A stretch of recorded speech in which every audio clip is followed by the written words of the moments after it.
Okay, so bend nice and flat. Nice technique. It's too far off, isn't it? No, looks pretty good. My feeling is possibly his main sheet strop is slightly too short. Slightly too long. Because I think he could probably sheet on harder than that.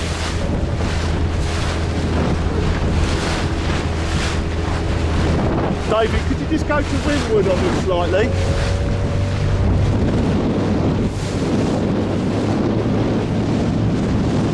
That's perfect. So he's got quite a lot of kicker on. He's actually got a lot of kicker.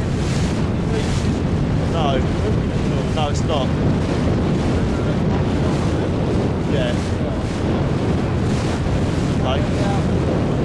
Out pull, yeah.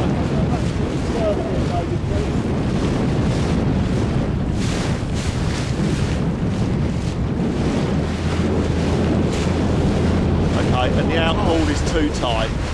Okay, right, well, we'll come and review that in a minute. Just let him carry on sailing for a moment. I mean, the boat balance looks very nice. Reactions look very good. Although the amount of kicker he's got on it still looks quite open on the leaf. It does, yeah. But then if the strop's out and you think it's too long, Yeah. that will affect that. And also he needs to, if we use the out haul, that'll put a bit more depth into the sail as well, won't it? Yeah.